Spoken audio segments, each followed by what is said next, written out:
সংসার গোছাতে গোছাতে এমন একটা অভ্যাস হয়েছে, মায়ের বাড়িতে যাওয়ার পরেও বসে থাকি না। আমার কতগুলো বাড়ি, মায়ের বাড়ি, বাপের বাড়ি, শ্বশুর বাড়ি, কিন্তু নিজের বাড়ি নেই না, নেই। তবে ইনশাআল্লাহ একদিন বিথির বাড়ি হবে। আসসালামু আলাইকুম, কেমন আছেন সবাই? মায়ের বাড়িতে মেয়ে এসেছে।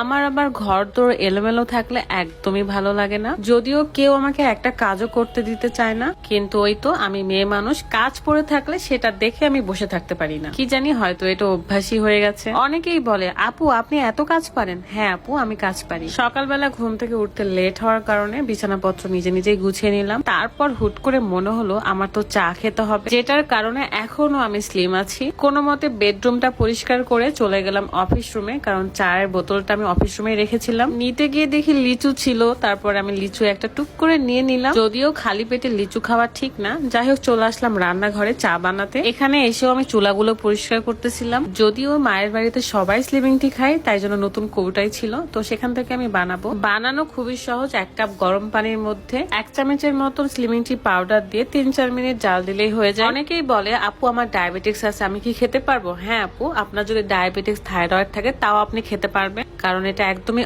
অর্গানিক। এমনকি সায়েন্স ল্যাব কর্তৃক পরীক্ষিত, কোনো রকম সাইড ইফেক্ট নেই। শুধুমাত্র প্রেগনেন্ট আপুরা বাদ দিয়ে খাবেন, আবার বেবি হওয়ার 1 মাস পর থেকেই খেতে পারবেন। আমি যে বাবু হওয়ার পর কত বেশি গুলুমুলু হয়ে গেছিলাম, একমাত্র স্লিমিং টির কারণেই আমি এতটা শুকিয়ে এসেছি। ইউনিক কালেকশন ফেসবুক পেজ থেকে আপনারা এই অর্গানিক স্লিমিং টিটা পেয়ে যাবেন। পেজটা ক্যাপশনে থাকবে, চেক করে নেবেন। এটা প্রতিদিনই সকালে এবং রাত্রে খালি পেটে খেতে হয়। সামান্য একটু ডায়েট, সামান্য একটু এক্সারসাইজ, সাথে চাটা খেলে খুব ভালো কাজ করবে। আর অবশ্যই আপনাকে মিষ্টি কিংবা চিনি জাতীয় খাবার থেকে দূরে থাকতে হবে। মাঝে মাঝে হুটহাট খাওয়া ওইটা আলাদা ব্যাপার। এই অর্গানিক স্লিমিং টি এ কিছু উপাদান রয়েছে যেটার কারণে আমাদের শরীরে যে এক্সট্রা চর্বি থাকে সেটাকে শুষে নেয়, সাথে আমাদের ওজনটা কমায় আর স্লিম রাখে। আমি প্রতিদিনই সকালে ঘুম থেকে ওঠার পরে চাটা খাই এবং রাত্রে খালি পেটে চা খাই। যারা অনেক বেশি হেলদি তারা দেরি না করে এখন থেকে খাওয়া শুরু করে দিন। ইনশাআল্লাহ আস্তে আস্তে আপনার ওজনটা কমে আসবে, সাথে আপনার শরীরটাও ভালো থাকবে। বেশি বক বক না করে চা খাওয়া শেষ করে এখন